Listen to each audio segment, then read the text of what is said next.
हाय दोस्तों, welcome back to war of processors. iQOO Z9S Pro सबसे सस्ता फोन है विद Snapdragon 7 Gen 3। और यार Snapdragon 7 Gen 3 में सबसे ऑप्टिमाइज्ड फोन कौन सा है, ये देखने के लिए iQOO Z9S Pro versus OnePlus Nord CE4 versus Moto H50 Pro करेंगे, क्योंकि भाई तीनों में ही 7 Gen 3 है Snapdragon का। लेकिन इस 20 से 30 हजार वाली रेंज में Poco X6 Pro भी है विद इट्स Dimensity 8300। तो भाई Snapdragon 7 Gen 3 वर्सेस Dimensity 8300 भी होगा आज, एंड एकदम क्लियर हो जाएगा कि परफॉर्मेंस का असली किंग कौन है। बाय द वे, अगर आप न्यू हो इस चैनल पर तो मैं हूं ऋतिक, आप देख रहे हो गेसबॉट, एंड ऐसी डिटेल टेस्टिंग देखना पसंद है तो वही सब्सक्राइब जरूर से कर दो, एंड फुल सपोर्ट के लिए घंटी भी बजा देना। अब सबसे पहले आपको टेस्टिंग के रूल्स बता देता हूं। चारों फोन्स फुल चार्ज हैं, ब्राइटनेस भी सबकी मैक्स आउट कर दी, एयरप्लेन मोड ऑन है, एंड सारे फोन सेम वाईफाई नेटवर्क से कनेक्टेड है। रिफ्रेश रेट H50 Pro में 144 हर्ट्ज है सबसे ज्यादा, लेकिन बाकी सब में 120 हर्ट्ज है, तो चारों पर 120 हर्ट्ज पर सेट है। परफॉर्मेंस मोड भी ऑन है, एंड ऑफ कोर्स चारों ही फोन्स अपने लेटेस्ट सॉफ्टवेयर वर्जन पर अपडेटेड हैं। पूरे 2 घंटे की लगातार सिंथेटिक बेंचमार्क टेस्टिंग के साथ साथ रियल लाइफ टेस्टिंग भी करने वाले हैं, and tension not, battery drain और हीटिंग भी चेक की जाएगी। तो भाई वार्म अप से शुरू करते हैं गीकबेंच का एक राउंड रन करके।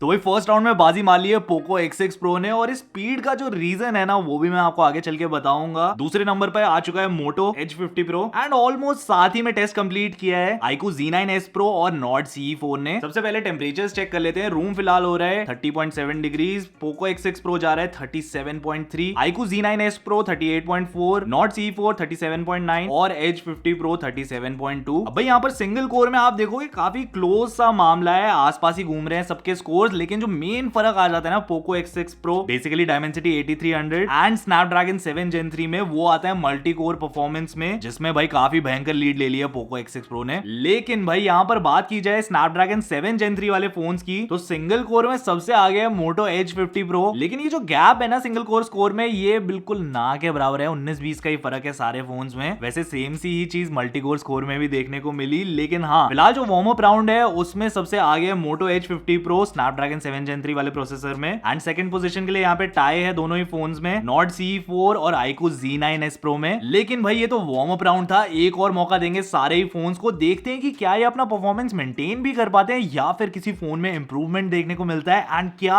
iQOO Z9S Pro जो कि यहाँ पे सबसे अफोर्डेबल Snapdragon 7 Gen 3 फोन है, Nord CE4 और H50 Pro से आगे निकल पाता है या फिर नहीं। एंड जो इनके स्पीड में फर्क आ रहा था ना टेस्ट कंप्लीट करने के, वो भी चेक करेंगे। एंड X6 Pro अगर वापस से टेस्ट कंप्लीट करेगा जल्दी, तो मैं आपको बताऊंगा कि क्या रीजन है इसका जल्दी टेस्ट कंप्लीट करने का और इस मल्टी कोर स्कोर के बेटर होने का।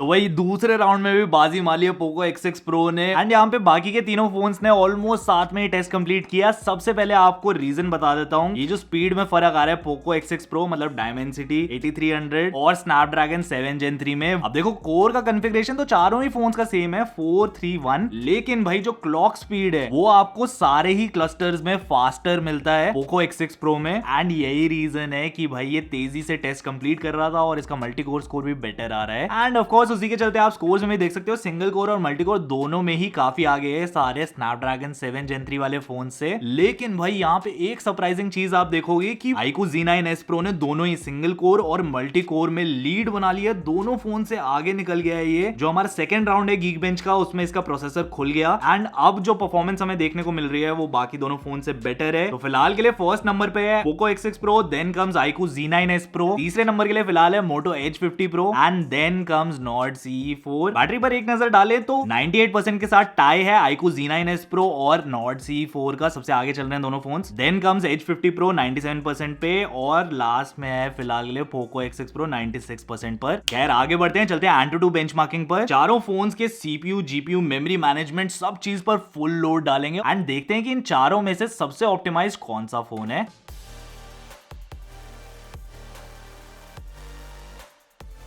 अब भाई यहाँ पे भी बाजी मार ली है Poco X6 Pro ने सबसे पहले टेस्ट कंप्लीट करके, लेकिन भाई इसने ब्राइटनेस अपनी थोड़ी ड्रॉप कर ली थी, जिसके चलते डेफिनेटली इसको परफॉर्मेंस में बेनिफिट मिला होगा। खैर टेम्परेचर चेकआउट करना चालू करते हैं। 30.4 डिग्रीज हो रहा है रूम का टेम्परेचर, Poco X6 Pro जा रहा है 43.3 पर। दूसरे नंबर पर टेस्ट कंप्लीट किया है Nord CE4 ने, और टेम्परेचर इसका हो रहा है 40.7 डिग्रीज। तीसरे नंबर पर है, वैसे तो दोनों ही ने साथ में टेस्ट कंप्लीट कर लिया है यार, Moto H50 Pro हो रहा है 40.6 डिग्रीज, और iQOO Z9S Pro जा रहा है 41 डिग्रीज पर। पर। अब देखो भाई यहाँ पर आपको मेजर डिफरेंस देखने को मिलेगा। जीपीयू के परफॉर्मेंस के चलते Poco X6 Pro almost double score करता है बाकियों के कंपैरिजन में। सीपीयू, जीपीयू, मेमोरी मैनेजमेंट सारे ही मामलों में ये आगे है। अब स्नैपड्रैगन 7 Gen 3 वाले फोन्स में overall score wise not CE4 सबसे आगे निकल कर आया है, खास करके सीपीयू और जीपीयू के परफॉर्मेंस में। मेमोरी मैनेजमेंट में ऑलमोस्ट काफी ज्यादा क्लोज आ जाता है ये Edge 50 Pro के। बाकी iQOO Z9s Pro ने भी जीपीयू में काफी तगड़ी टक्कर दी है एंड ये आगे निकल गया है मोटो Edge 50 Pro से। इवन सीपीयू के मामले में Z9s Pro आगे है मोटो Edge 50 Pro से, बट भाई मेमोरी मैनेजमेंट और यूजर एक्सपीरियंस के मामले में ये पीछे रह जाता है। ओवरऑल स्कोर वाइज देखें तो फर्स्ट पोजीशन पे है पोको X6 Pro, सेकंड पे है नॉट CE4, थर्ड पे है iQOO Z9s Pro and then comes Moto Edge 50 Pro। पर भाई एक मौका और देते हैं चारों ही फोन्स को अपना परफॉर्मेंस इंप्रूव करने के लिए, और देखने वाली बात होगी कि क्या ये अपना परफॉर्मेंस मेंटेन भी कर पाएंगे और क्या हमें किसी भी फोन में कोई मेजर ड्रॉप ऑफ देखने को मिलेगा परफॉर्मेंस के मामले में।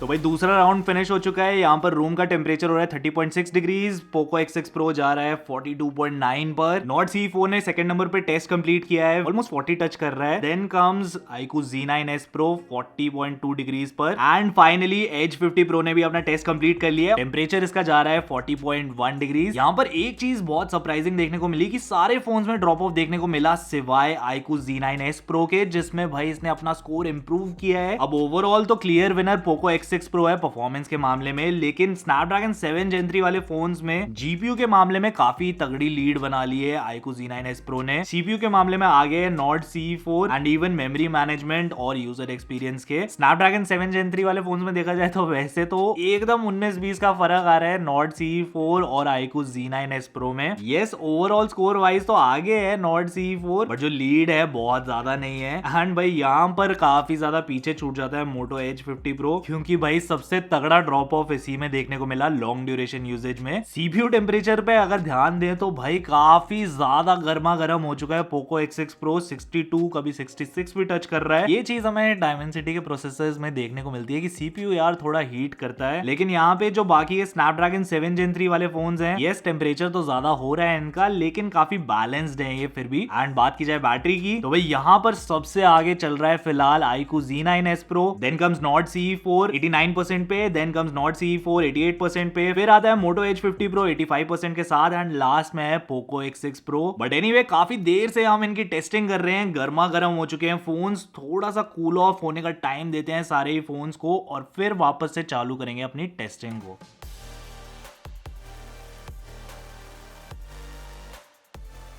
तो भाई कूल ऑफ टाइम कंप्लीट हो चुका है, सारे फोन्स को ठंडा होने का मौका मिल गया है। यहाँ पर टेम्परेचर्स भी आप चारों फोन्स के देख सकते हो काफी नीचे आ गए हैं, खास करके पोको X6 Pro। अब सीधे चलते हैं 3D मार्क टेस्ट पर, जो कि एक जीपीयू टेस्ट है। और यार इससे हमें पता चलेगा जब आप लोग लंबे टाइम के लिए गेमिंग करते हो तो कौन से फोन में सबसे स्मूथ गेम प्ले का एक्सपीरियंस होएगा और frame drop and frame rate का क्या सीन रहने वाला है।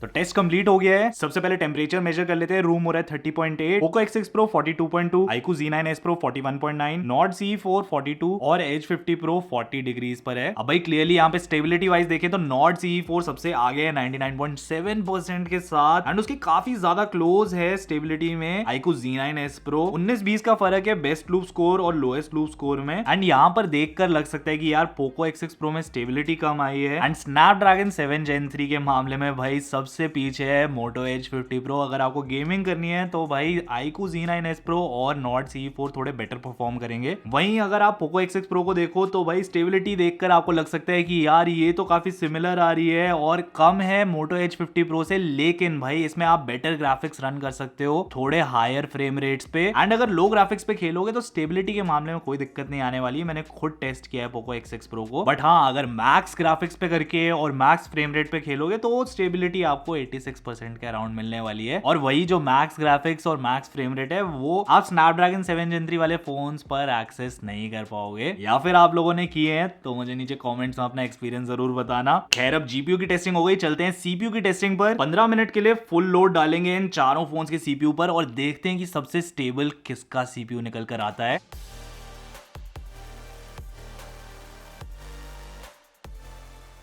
तो भाई टेस्ट कंप्लीट हो चुका है। यहाँ पर iQOO Z9s Pro के मामले में भाई कोई भी थ्रॉटलिंग देखने को नहीं मिली, एकदम स्टेबल रहा ये फोन पूरे टाइम। और यार सरप्राइजिंगली यहाँ पे हमारे सीपीयू टेस्ट में आप देखोगे सबसे बेस्ट इसी ने परफॉर्म किया है। अब चाहे बात हो मैक्सिमम परफॉर्मेंस की या फिर एवरेज परफॉर्मेंस की, सबसे आगे था ये। दूसरे नंबर पे था पोको X6 Pro, तीसरे पर मोटो H50 Pro, देन लास्ट में था नॉर्ड CE4। पर यार ये तो थे सिंथेटिक बेंचमार्क्स। अब चलते हैं हम लोग रियल लाइफ टेस्ट पर। चारों फोन्स में मैंने सेम वीडियो इंपोर्ट कर ली है, सब पे सेम फिल्टर भी लगा दिया। एंड क्योंकि भाई मामला मिड रेंज फोन्स का है तो वीडियो को एडिट करेंगे 1080p 60 fps मैक्सिमम बिटरेट पर। देखते हैं कि रियल लाइफ सिनेरियोज में कौन सा फोन सबसे तेजी से वीडियो एडिट करके देता है।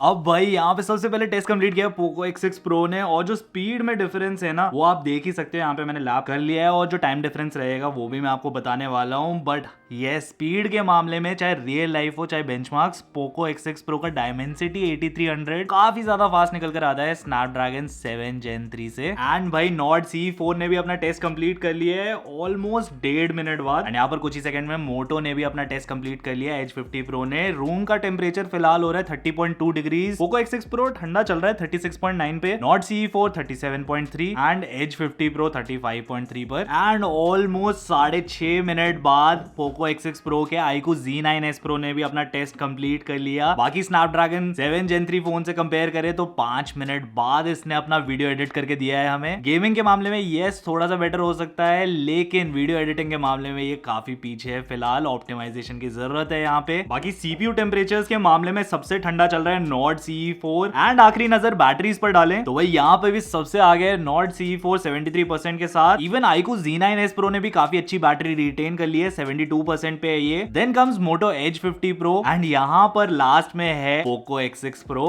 तो अब सारी टेस्टिंग आपने देख ली। iQOO Z9s Pro कर्व्ड होने के साथ साथ काफी पतला प्रोफाइल है इसका, हाथ में पकड़ के कंफर्टेबल फील होता है। And the display is pretty bright on this phone, of course for the price. अब वैसे तो ऑन पेपर्स ये सबसे अफोर्डेबल स्नैपड्रैगन 7 Gen 3 फोन है, बोले तो काफी ज्यादा वैल्यू फॉर मनी। प्राइस के हिसाब से गेमिंग एक्सपीरियंस तो अच्छा है इसका, लेकिन इन टास्क लाइक वीडियो एडिटिंग इसके परफॉर्मेंस में अभी भी थोड़ी गुंजाइश है। क्योंकि आपने टेस्टिंग में देखा ही था कि H50 Pro और नॉर्ड CE4 के ऑलमोस्ट 5 मिनट बाद इसने हमें वीडियो एडिट करके दी। अपडेट्स के बाद थोड़ा सा बेटर हो सकता है इसका एडिटिंग परफॉर्मेंस, पर आज की टेस्टिंग में इसे क्लियर कट विनर नहीं बोल सकते। बट ये लॉन्ग ड्यूरेशन यूजेज में भी इसने अच्छा परफॉर्म किया बिना कोई मेजर परफॉर्मेंस ड्रॉप दिए। ओवरऑल ज्यादा हीटिंग भी देखने को नहीं मिली एंड बैटरी लाइफ भी अच्छी रही इसकी। और भाई Z9s Pro की सबसे तगड़ी टक्कर है OnePlus Nord CE4 से, which carries the legacy of OnePlus। And आज की टेस्टिंग में भाई बैटरी का असली किंग निकल कर आया Nord CE4। Even in task like video editing it was faster than iQOO Z9s Pro। बाकी Moto H50 Pro is known for its build quality, software experience and cameras। उस मामले में ये definitely one of the best है। But यार सिर्फ वही focus है इस फोन का, बिकॉज परफॉर्मेंस जो है यहाँ पर एवरेज है। शॉर्ट ड्यूरेशन में बढ़िया परफॉर्म करता है, लेकिन लॉन्ग ड्यूरेशन यूजेज में इसमें आपको फ्रेम ड्रॉप्स देखने को मिलेंगे जब आप गेमिंग कर रहे होगे या कोई इंटेंसिव टास्क कर रहे होगे जैसे 4K रिकॉर्डिंग बहुत लंबी ड्यूरेशन के लिए, तो थोड़ी हीटिंग भी देखने को मिल सकती है। लास्टली पोको X6 Pro आज की टेस्टिंग में परफॉर्मेंस का बादशाह निकल कर आया। यस इसमें ब्राइटनेस ड्रॉप्स देखने को मिले एंड हीटिंग भी थी, सीपीयू काफी गर्म हो गया था इसका, लेकिन परफॉर्मेंस ओवरऑल किलर था इसका without giving any hiccups even after long duration usage. Plus जो मेजर एडवांटेज है इसको जीपीयू के मामले में आ जाता है, क्योंकि सबसे तगड़ा ऑलमोस्ट डबल पावरफुल जीपीयू लगा हुआ है इसमें स्नैपड्रैगन 7 Gen 3 वाले तीनों फोन्स के कंपैरिजन में, जिसके चलते आई होप डायमेंसिटी 8300 और स्नैपड्रैगन 7 Gen 3 में जो मेजर डिफरेंस आता है वो आपको इजीली समझ में आ गया होगा। अब परफॉर्मेंस तो अच्छा है पोको X6 Pro का, लेकिन इसका डायरेक्ट हिट इसको इसके बैटरी ड्रेन और हीटिंग में देखने को मिलता है। तो जो बैटरी बैकअप है वो डेफिनेटली कम मिलने वाला है इसमें आपको। खैर अगर आप इन चारों में से कोई सा भी फोन यूज कर रहे हो तो अपना पर्सनल एक्सपीरियंस जरूर से नीचे कमेंट्स में बताना, बाकी लोगों की भी हेल्प हो जाएगी। और मैं आप लोगों को मिलता हूं नीचे